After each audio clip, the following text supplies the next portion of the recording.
moving forward with R. So the last meeting that we had was a little bit of an introduction to R and all that R is. And this week, we're going to focus more on some of the specific aspects of R using ggplot and just like organizing your projects. That's something that I found whenever I interface with somebody who's been using R or has used R in the past, it can be difficult to figure out where all of their stuff is. And so having a nice, clear markdown document or whatever it is that you're working on, having that all ready to go. So today is going to be a lot of me sharing my screen. And then we'll also, so make sure that you have that downloaded. If you want to follow along, you can, and we'll kind of go from there. So Kate, is there anything you wanted to start with? We also didn't have tweet of the week just because there are a lot of good tweets out there. Oh, yeah. A lot of Black scientists have been talking about how the events have affected them and largely their careers. So we would encourage you guys to check that out and help give voice, listen to Black scientists in our community. But also, if you have any questions you can put it in the chat per usual. Or do we have raise hand? No. Or continue to use reactions as you guys did last week, which didn't even think of, but that was great. It was really good. There you go. Thank you, Kate, for that great demonstration. Okay, let's see. So I am going to share my screen and let's do this over here. Okay. So when it comes to starting a project, really the first way to do it is to start, have a folder with all of your information in it. So what I'm going to do is just start with a new folder, and you can name it the title of your project. For this one, we're going to be using Big 5 data. So I'm just going to name it Big 5 Index, the BFI. And within it, what is really going to be helpful is organizing the structure of your data and just all of the files that you're going to have. So we are going to have a folder for all of the data that we're going to be using. In this case, it's going to be that one data file that I sent. And then it can be helpful to also include a folder for your drafts or a folder for your your graphs and figures. So have a figures folder. But just thinking up front, what would it mean to have everything all together and all organized? Because the goal of this, and hopefully by the end, I'll be able to share this with Kate, and then she'll be able to run everything, and it's all going to be in a single folder. So it'll just be really easy to think, okay, my paper on the Big 5 index is in this folder. Everything about it is there. It's easy to back up. It's easy to share. Everything is there. So we'll go ahead. Yeah. We'll also do a folder for code. I usually leave that on at the front. Okay. You can put it in a folder. I usually, just given the nesting of folders, I usually like to have the highest level with the code, and then kind of go in from there. Okay, that makes sense. Yeah, it makes it easier to where your working directory is, and then you can navigate to different folders a little bit easier. So first, what we're going to do is take that data set and throw it right in there. And then what we're going to do is we're going to open R. And those are all of my test things. So what I'm going to do, whenever you're starting a new project, so here, I'm going to close this one. And when you open R, it should be blank. Ignore me having to close things. It should be blank. It'll come up with the console. You have your environment and everything here. What you want to do when you're starting a new project is use the R projects. and that is going to be up in the upper right-hand corner here. And you are going to be able to click and go to New Project. So what a project is, it basically is your working directory. A lot of times you'll see in code that set WD, and you should never be setting a working directory to your file. And that's something we talked about last R session, but it's always helpful to start a project. This is going to situate everything in that folder. It will make the folder that you created all self-contained, and you don't have to worry about it breaking down when you send it to somebody else. So you'll open a project, and then because we've already created the folder, it's an existing directory. So we can click that, go over to Browse, find the folder that it was, and this is where I'm going to put it. I like to have it, like I said, in the highest most, like the parent folder, and then everything will originate from there.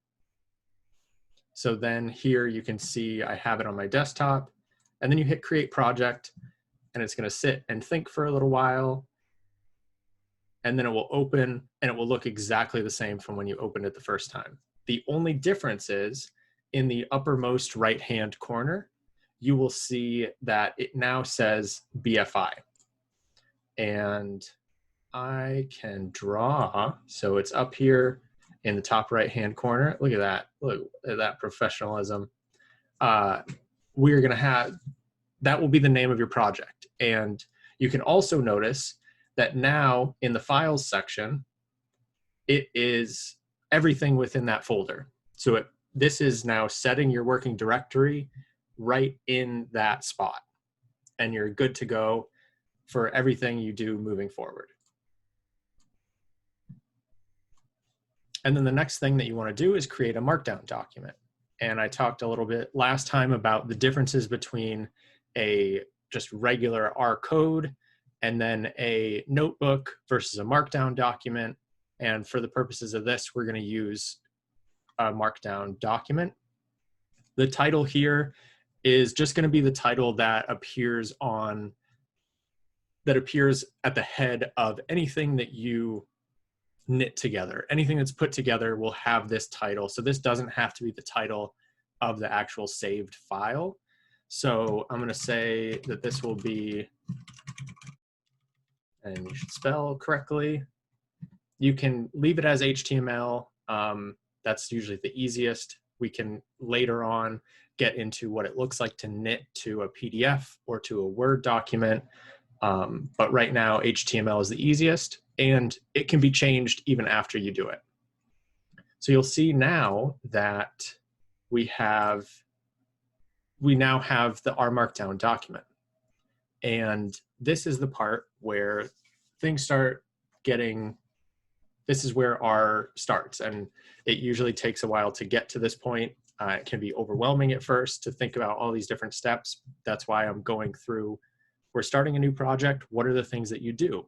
So you create the folder, you create the project, and then you start with your R Markdown document. And you can see that it is untitled because we never saved it. We haven't saved it anywhere. So let's go ahead and save this document. And you'll see that it should, because you're in that project, it should put you right in where your folder is. So this is where I usually keep all of my, I keep all of the code at the top and then go from there. So here I will just call this BFI test.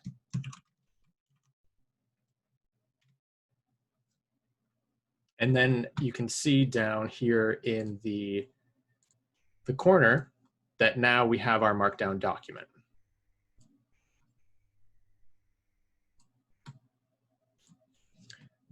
And then you can see here the markdown document has a lot of different stuff in here. This is just what the default is. You can get rid of everything. We'll start from scratch so that you can feel comfortable about adding things or taking things away. So you can just delete it, leave the title and what the output is, and we can save it. Two helpful things that I found is using these boxes up here. So let's see. These right here, because I don't think you can see my, oh, hello, we're over here now. That was my fault. We're gonna go back over here. I don't think you can see my mouse. That's why I was trying to circle things, but then I messed it all up and I'm not gonna do that anymore. But you can expand. You can see your mouse though. Oh, you can? Yeah. Good, all right, perfect, thank you. So you can see here that this is how you can expand or contract certain sections of your R Studio. And it's really nice to be able to just look at your Markdown document in entirety rather than having to have it scrunched or things like that. So that's one thing that you can organize. The first thing that we are going to do is adding the initial chunk. There are code chunks that are used within Markdown documents, and that's where all of the code is run. And you can do that by going up here to Insert R, or there is a keyboard shortcut, which on Windows is Control-Alt-I, and that will insert a code chunk right there, right where your cursor is. You can just insert code chunks for days if you want. I don't know why you would do that. So I'm going to remove all of those that I was doing. And we'll see now we have a code chunk. This is where we can write all of our R code. And the first thing that you want to do when you are creating a new Markdown document is include all of the libraries that you're going to use. If you recall from last time, the library is a package that you've already installed, and then you're calling it to this specific session to use it. So for this session, we are going to be using, let's see. So the document that we're going to be, the data that we're using is a CSV file. There is nothing extra that you have to include into R in order to read a CSV file. That's why I share CSV files. It's one of the most widely interpretable data files or a text document, but CSV is a little bit easier and more familiar for people. So if you're saving things, save it to a CSV or export it to CSV, and then it's easier to share. It's not one of those things that's proprietary where you can only use certain things to read it, like SPSS files or SAS files. But R is great, and it can read SPSS files and SAS files through the foreign package. So if we were, say we were using a SPSS file, you could call in the foreign package. And this is after you've installed it. So if you're wanting to install anything, you can do install.packages there in the bottom, and then quote foreign. And then it will install the package. And R was not liking me earlier, and it was just like sitting there for a while whenever I tried to install something. So we'll see what it thinks about me right now. So foreign, or using the Haven package. These are both packages that will read alternative types of data, and that could range from, like I said, SPSS or like SAS files or Stata files, anything that is not a typical document. But we don't need to do that. So we don't need these. I'm going to keep them in my code, but I don't want them to be run. So I will use the pound sign to comment them out. Now we want to read in the data. And the way that we do that is by, I'm going to call it BFI, and then it will be a left arrow and a dash. R has some really great keyboard shortcuts. If you go up here to Tools, Keyboard Shortcuts Help, these are all of the keyboard shortcuts that you can be using. And so, for example, the keyboard shortcut for that arrow assign is on Windows, it is Alt-. And I will close that. If for some reason you don't like the way a keyboard shortcut is, you can always go to Tools, Modify Keyboard Shortcuts. It makes it super easy to then insert like pipes or things like that that you're using more often or more frequently. And it makes you a little bit more efficient in your code rather than having to think about where certain things are or typing those. So it just makes things a little bit easier. Now we need to read the data. So we will do read.csv. And then we need to locate where the data is. The data, if you recall, is in the data folder. So this is now our working directory, is right here. Whenever you open a project, that is the working directory. And my computer is like, I don't want to do anything, so I'm not gonna do that. Since the working directory is that home folder, the BFI folder, we then need to go into the data folder and then read that data. See, it's not responding. Yeah, let's go ahead and get rid of R.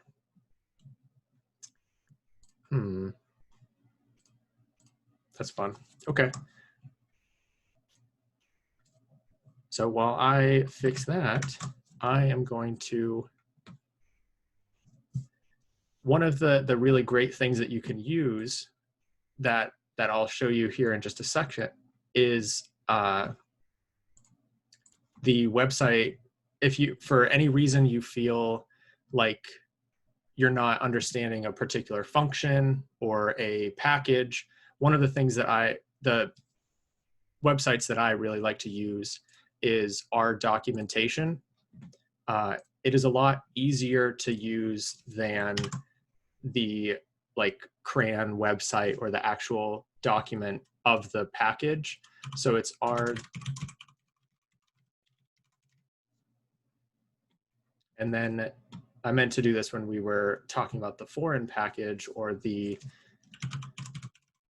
so this is the package that we want. You can see that there are some functions called foreign, but we want the package. And if you go there, it will show you all of the functions within foreign. And then here, say you want to read an SPSS file, it will show you a little bit nicer what it all entails to have the function. So you'll need to include the file location and then any of the arguments within it.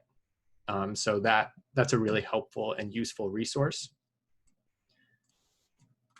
Now getting back to, so my R crashed, and that would be unfortunate, but it's not. Don't worry about it. Whenever you're opening a project, you want to, whenever you're like starting with your project, you've closed it all out and you want to get back into it, you always open the R project file. That will open everything as it was. So not everything was saved, but I can manage. I think we're all right there. If you happen to open the, like, let's say, well, I already have the project open. If you open only the script file, it will try to run, but because the working directory isn't set in the right spot, it won't run. So you always want to be opening the R project. Let's go ahead and read this in. And then maybe I should save more often. That would be a good idea. Now we have the data folder, / and then the name of the file. And there is a header. So we will need to say that to use the header in the file. So it's just header equals, and you can see one thing that's great about RStudio is it predicts things very well. So you can use that to your advantage. Okay, what happened?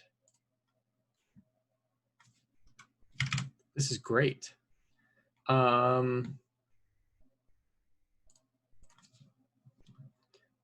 There is, let's see, what is going on? Can't open the sample data or sample date? That's, yeah, see, thank you.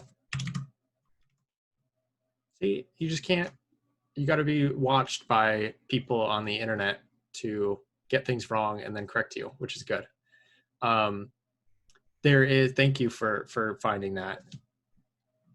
So you'll read in the data and you can see over here in the global environment that now you have your data set, and you can either in the console do view and then the name of your data set, capital V, it will show you your data, or you can actually just click on this and it will show you everything. I had to get a subset of this data set.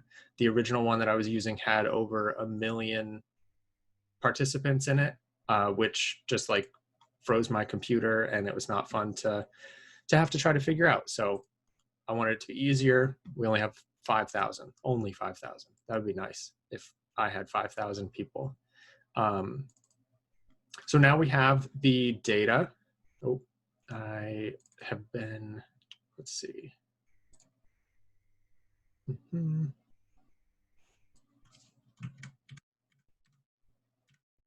So now we have the data set in, and one thing that needs to be with these larger data sets that you can find that are open, usually there are complete cases, and it gets a little tricky. So it's a little bit easier to do these types of demos with. One thing that can be helpful is oftentimes there are just completely missing values for an entire participant. So one thing that you can do to see if all cases are completely missing is to use the all function and then ask, are these complete cases in the BFI data set?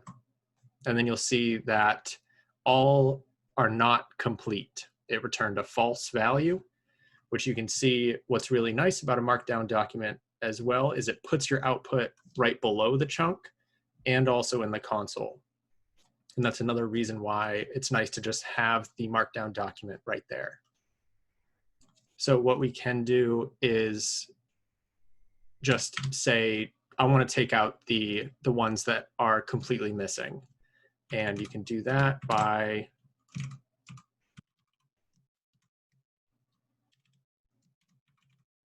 just saying I want to omit all of the missing values. This is, again, just for this training purpose. I want to just be clear about the steps that I'm taking. You probably wouldn't remove all of your missing participants in your own data set. That would be not a good idea. So this is just, there are completely missing cases for this particular data set. And that's the only reason why I'm doing this. So please don't do this on your own data. Next, what we want to do is, let's see, what do I have? We want to create sum scores. So if you are familiar, why did my, there we go. Hang on. Okay, maybe, yeah, yes. Someone, Well, yep. I think what's happening is that it's false for all of them. So does complete cases tell you whether even one of the columns is missing for a row? Is that what it's telling you? It should be if a complete row is, oh, hang on a second. Because This, it's false for each single row. So I'm assuming complete cases is asking, is the whole row complete? And the answer is no for all of them. That's why it's giving you no observations.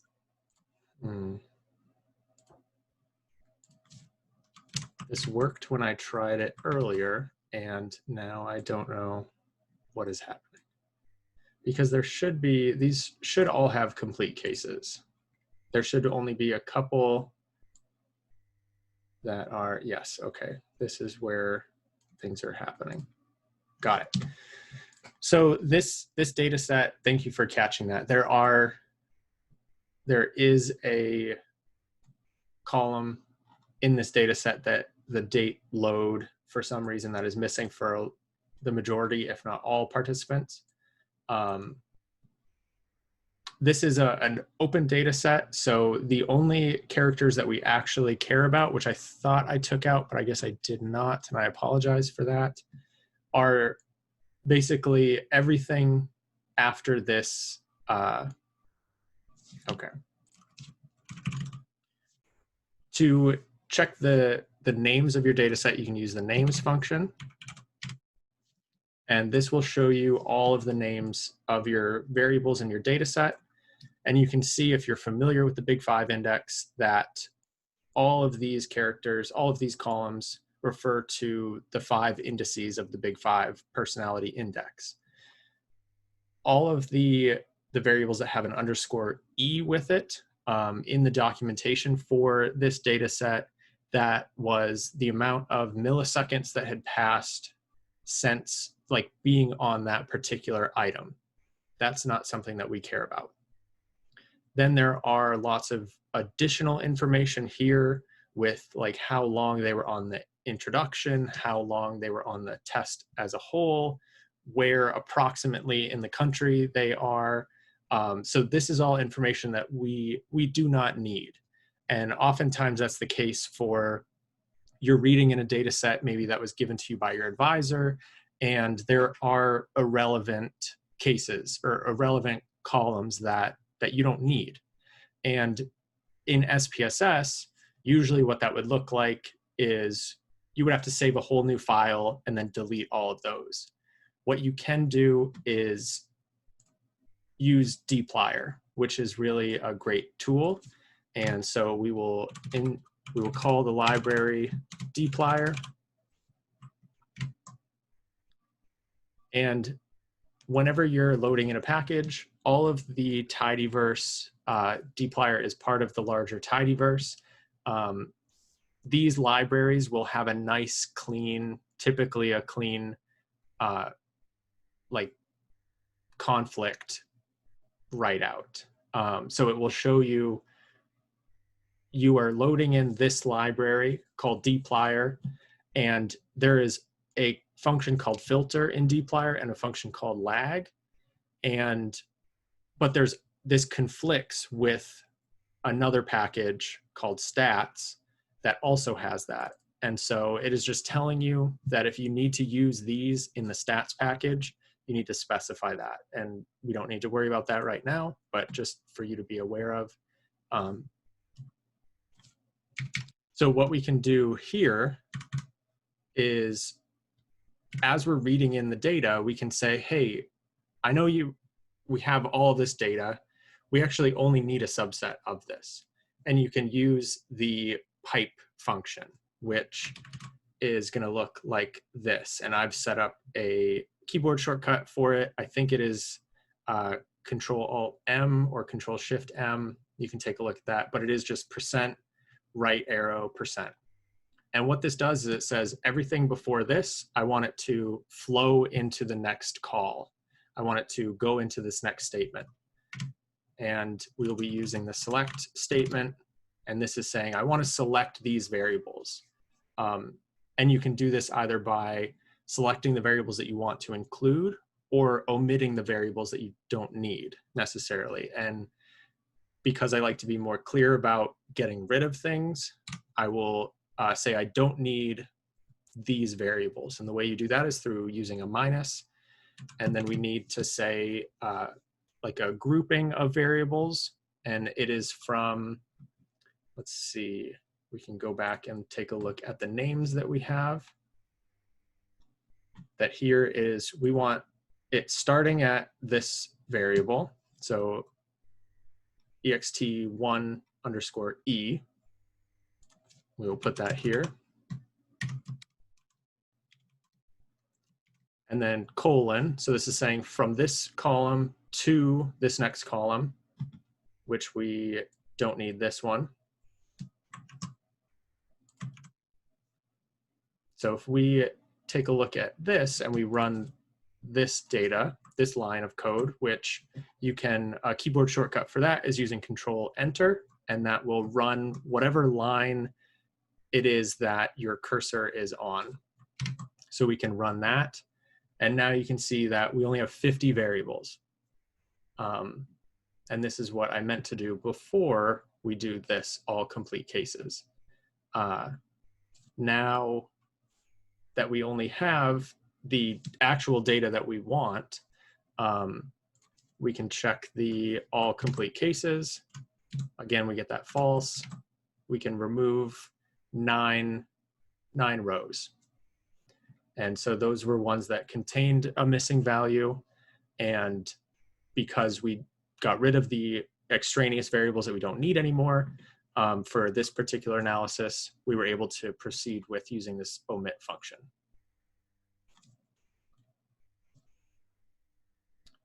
And let's see. So now what we're going to be able to do is create a sum score, which is usually what we do. We have all of the item level data. Creating a sum score can be somewhat straightforward, but when it comes to these larger data sets, it gets a little tricky on being able to pick out certain things. And it's taken me a long time to figure out what the best way to do this is. Within the psych package, there is a way to score items. It seems like it can be very robust, but it seems too complicated or complex for what I necessarily need. So what I tend to use is the mutate function, which, let's see. So now I've created I have the chunk at the top, which I will use. This is the intro. This will have all of the libraries that we use, and then also loading in the data. This is setting everything up so everything that's necessary is right at the top. That way, when someone opens your document, they can see, oh, I need all this stuff. Let me make sure I get that, and then I can move forward. So one thing that's really nice is you can just hit this play button, which will run everything in that chunk. So in order to set up, or say you mess something up in your data and you get rid of cases, you can just go up here, hit that, and it will run everything and get you back to square one. And then what is really nice is within the chunks, you can name that whatever you want, but something that makes sense. So you can name it library, and then here we'll say we're going to score the data, and we'll just do this for a couple because I know that watching me type is not always enjoyable, which is okay. So what we're going to do is we are going to take our big five data, and we need to assign, we're going to make a new variable, but we want to put it back on the data set that we have. So basically overwrite the data that we have. That way the same name is consistent throughout. That's going to be our final data set. And we're taking the big five data, and we are using pipes. Again, this will make a little bit more sense with the rest of this, just to show how taking one thing and piping it into the next function is a lot easier than having separate functions or separate lines just running the same thing. So we are using the BFI. We're going to say mutate, which just tells it's part of dplyr, and it is a way to just say we need to create a new variable. And we're going to say the name of the variable first, and we'll just do a sum score. And now we need to tell it, okay, so we're creating this new variable. It's called xsum, and then how do you make it? And one way that you can do that is by typing out every single one, just how you would, and keep going until 10. And then it would just add everything up. That gets old. And if you have to do this for lots of different data sets or different variables, it's gonna suck. So don't do that. You can do that if you want. I haven't found an easier way, because if you try to use the sum function, which I can show, say we wanted to just say, like up here in the select function, we were able to say from this variable to this other variable. So we want to do the same thing down here. Say we want to just sum these together. And let's say that we run that. It's going to say, throw an error, because what it's trying to do is sum across everything. And it's saying that there are a lot more elements than just one. The sum function is just trying to find one, and it gets confused, and then it only takes the first sum from that and applies it down. There also is a way that you can group by like an ID variable, or do it by row. But for some reason, the sum function or mean function wasn't bringing accurate results. So the way that I've found that works, and if there are other people who have more experience or understand this a little bit more, let me know if you have a better way or easier way of doing this, because this is frustrating for me. But this is what I've got so far. It's a little bit easier than what I found before. So we just want to select the extroversion variables. And the way we do that is, again, using the select function. We need to say, hey, I just want these variables. And because we're using that pipe function, we have to, the data set would usually go right here. And you can see in that call, it says select and then .data. So we can just put we can put a period to let it know, hey, look before for the BFI data set and plop it right in here. And then we say we want from 1 to 10. And then with that, we pipe that again into, not quite, we're still within the mutate function. We pipe that into a row sums. And you can say NA remove equals true. If you have missing values, usually you will. So sometimes it can be helpful to take those out. And then what you can do here, just to show, so if we run this code, you can see what it will do is now we have 51 variables. We had 50 before, now we have 51. And if you wanted to take a look at that, it's going to be all the way at the end. But if you want to just double check and make sure, what you can do really easily is use that select function again. Just select the externalizing variables.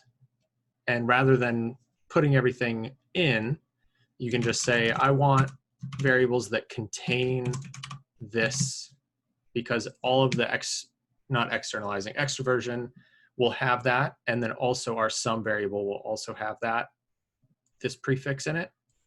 So now if we run all of that, take a look at the BFI, it only has those variables. And then you can see there's our externalizing extroversion variable that we created. Are you bored yet? Yes. Yes, we're bored.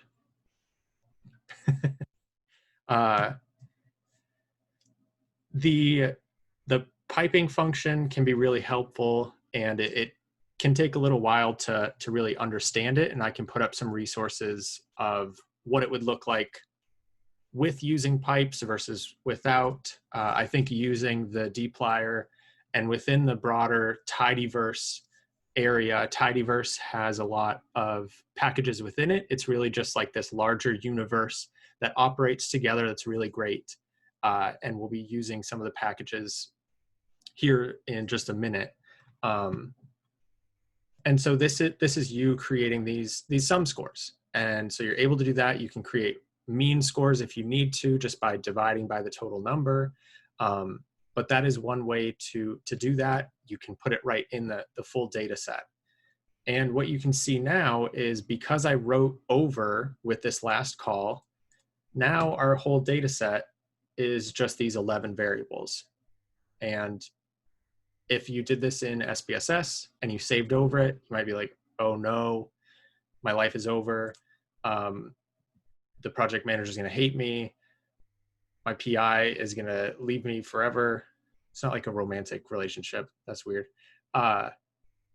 What you can do is just go back up to your starter block and run that again. And then run, well, take out the select function, but you can run that and you're back to where you started. One thing that I think can be really helpful, and one of the reasons why, well, one of the many reasons why I really like R, is it can help you create tables. And I think that is one functionality that often gets overlooked. So ggplot is wonderful, and I hope we'll have time to take a look at that. But one thing that I wanted to show you was the sjplot package.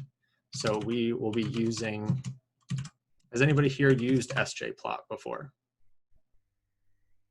I have, yeah. Awesome. Well, if I miss anything, please let me know. Yeah, I probably won't know either, so. Oh, okay. Now what we want to do, what I think can be really helpful is creating a correlation table. And making a correlation table, let's say you have really anything over 20 variables would be kind of overwhelming to do. If you do it in SPSS, you paste it into Excel, make it into APA format, and then you want to put that in your paper. sjplot does it seamlessly. Now that I say that, it's going to fall apart.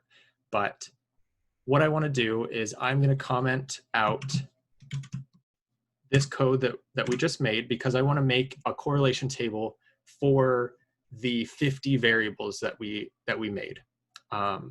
One other thing that's really cool about R that I didn't find out until a lot later is if you hold down the Alt key, it will show this little crosshair, and then you can drag down the cursor so that you have a giant cursor that will write on multiple lines. So I wanted to comment out this whole code, and we can just comment and it will write a £sign for every single line that you have it on.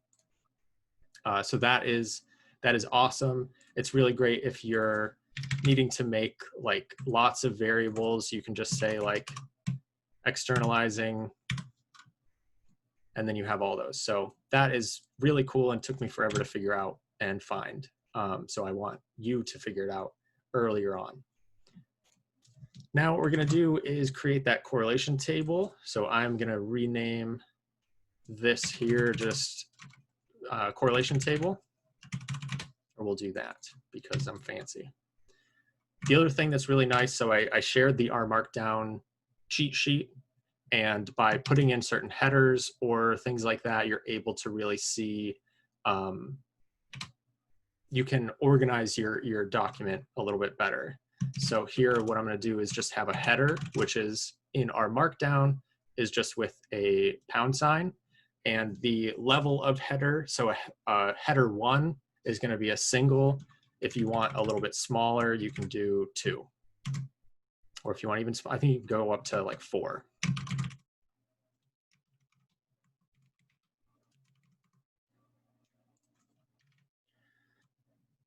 And what we can do now is, I just saved it so I don't mess anything up.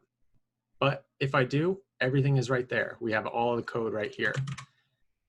When it comes to using sjplot, you can see up here, I have the library installed and I ran that code.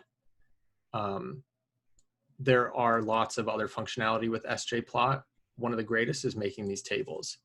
And the way that you do that is just by saying tab_core and then saying the data set. That's it. So now, because I need to rerun this top part, but I also want to run down here, what you can do is up in the top right, you can just say, I want to run everything. And so it will run every single code chunk. And because there are 50 variables, there's a lot there. But you can see, I'll expand this. Come on, show it in a new window. You can do it. It doesn't want to. Ours like, no, you've done too much today. But you can see it has everything formatted appropriately. You can update these if you would like, but this is APA format. You have it ready to go. If you saw this in a paper, you'd be like, that's awesome, I hope. It does. We would never be that big. Yeah, I hope not. You have other problems if you're trying to put in a correlation table this big, but I just have to say, like, I think you always talk about correlation tables, and having seen this for the first time, the way you've done this, it's really nice. And I didn't think it would be this straightforward. Yeah. And you can, what's really nice is it tells you down in the bottom right what it used. So it defaults to using a Pearson correlation, which is most common, and then using listwise deletion, which is not always great. You should never be using listwise deletion. That can be a whole other thing where we talk about all of my thoughts on everything. That'll be a long episode if we do that. But what is really nice is if we go to, I think this SJ plot has done a really nice, they've organized things very nicely. I don't think they've updated this particular section on using tab_core, which is a little frustrating, but it's still really helpful. So if we go back to the crayon, I just Googled SJ plot so I can see, I need to maybe tweak the correlation table just a little bit. And so we can look at this reference manual and go down to the function, which we are using tab_core. And then you can see, oh, maybe I just want listwise. So then if we were to go back to our, let's see, back to our code here, what you can do then is just say, NA dot deletion, and you see it starting to suggest things. We want to use listwise. And then if we run that again, maybe I should have just done it with a smaller data set instead of the whole thing, but it makes my point. We can see now that it's using, oh, I specified listwise. I wanted pairwise. Why did I do that? Nobody stopped me. Kate, this is on you. Just kidding. Sorry. No, it's not. We run it again, and now it should be the right thing. Yep, pairwise deletion. And you can specify having the upper or lower triangle if you want. I've done it in the past where I've used, because the diagonal line is going to be blank, what's nice in sometimes a correlation table is having the means of the variables in there, and you can specify that on the diagonal, you just tell it what you want in there. So that can be really nice. Let's go back really quick. One other really great thing about, let's go here. I'm gonna pull back in this code that we had to be able to select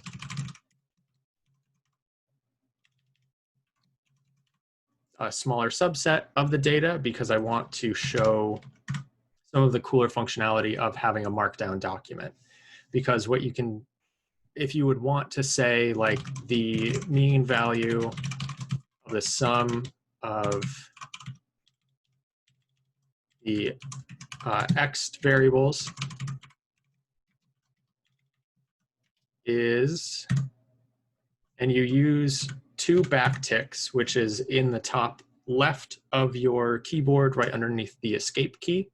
The backticks will let the markdown document know, hey, I'm going to do something with an R variable or R code here. And what you can do is say, I want the mean of within the big 5 data set. I want the and so it's contained within these. And what is nice is now when we knit this together, it will give you the mean value in there. And so if you want, you can try knitting this together. It will default to using HTML, which is definitely okay. It's really nice and easy to share. And so you get these pretty nice printouts of everything that you've done. So we have the libraries, we have the actual code here, and you can see there is our mean value. So it takes whatever code you've run and it puts it right in there. This is really nice for when you're running regressions or when you want a specific correlation. You can put it right in the text and it will have everything ready to go for you, which is awesome. And then it prints out our correlation table.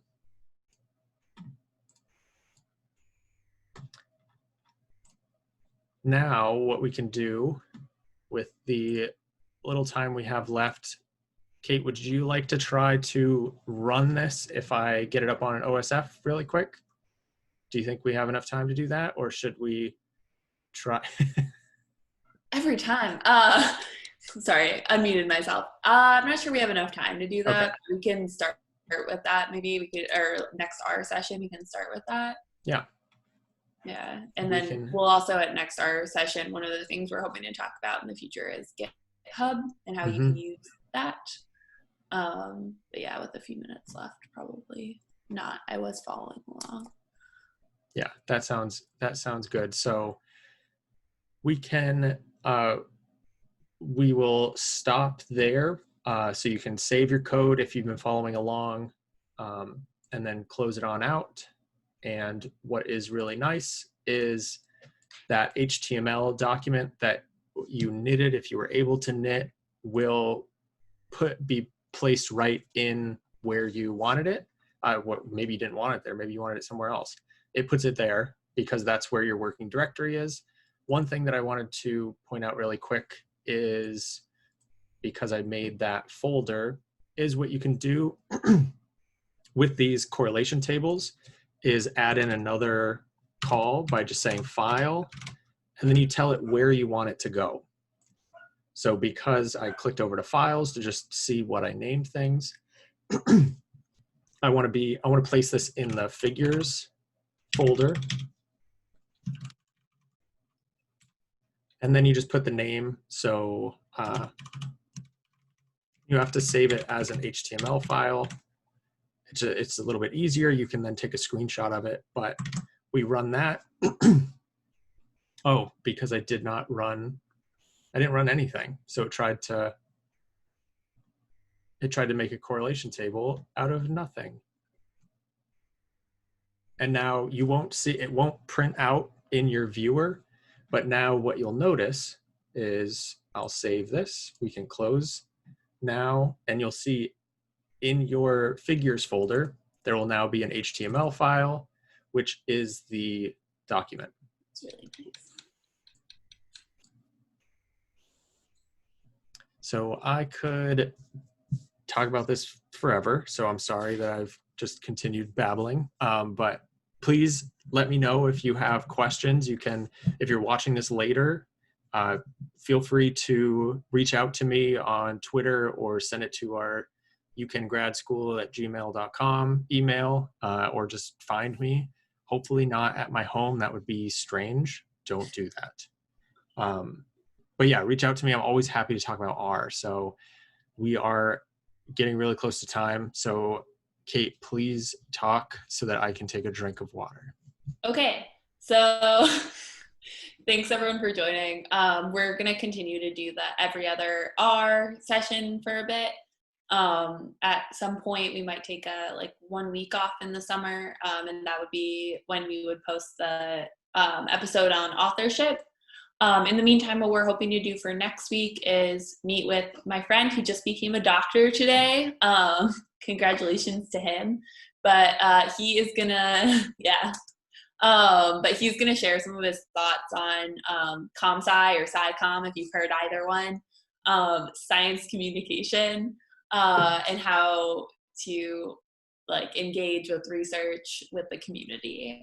He's someone who's really sought to do that while he's been in grad school, and so is a really good example of someone who decided it was important to him, and then has really gone above and beyond to make that a big part of his time while he's been in grad school. And now he's going into he's going to be a professor next year and start teaching, and so that's going to be a big portion of his work. So his name is Max Holly. You can follow him on Twitter beforehand, but he'll probably talk a little bit about that next week. I can't remember his handle right now. It's something to do with cheese. He's not a psych person, but he's a good example because his subject to me is not the most exciting, but because he's so good at science communication, I find it more interesting. So anyway, future directions. Well, I've had chocolate right here the whole time, so I would recommend that.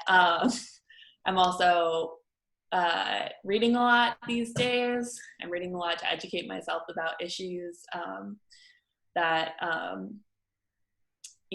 been a big part of other people's lives throughout their lives, but because of my own privilege, hasn't been central to my own identity and my experience. So I'm trying to do better. And also the other thing I'm doing is I'm reading a book called The Poisonwood Bible, and it's fiction. It's not a real Bible, but it's really good. So I'll let you know when I finish that if I would recommend it or if it's going to go downhill from where I'm at right now. But so far, so good. That's good. Yeah, thanks for sharing. We also have, like Kate mentioned at the top, there is a researcher, I think he's in social psych or I think personality or social, but he tweeted out a list of journal articles and things that could be really helpful to provide education during this time. I also am reading more and trying to educate myself more on issues that I know I haven't needed to face, and I recognize that as privilege, and I am trying to talk more about these things and get things wrong and be okay with being wrong and learning and correcting myself. I think one of the future directions also that I have is listening to Run the Jewels 4. Run the Jewels is a great hip hop rap band. Two guys, LP and Killer Mike. Killer Mike is a really big advocate and a big Bernie Sanders supporter, and just has been really outspoken and really great. They released their Run the Jewels 4 album early for free. Go check it out. There is one song, I think Walking in the Snow, that is particularly salient right now, that the lyrics by Killer Mike are really impactful. That sounds like they were written yesterday, but were written years ago, which is really eye-opening, but just go check it out. It's great. I really like it.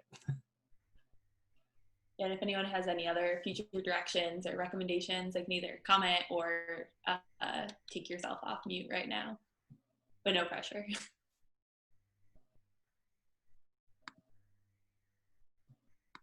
Okay.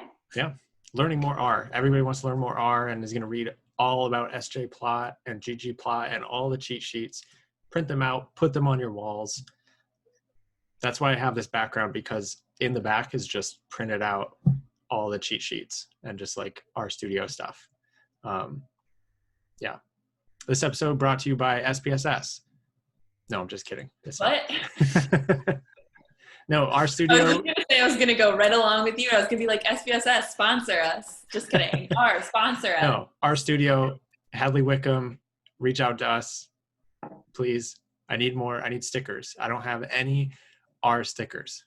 I need those hex stickers. I feel like if I got an R studio shirt, I would feel so guilty that I'd have to become super competent at R. So, because otherwise, I just wouldn't be able to wear it.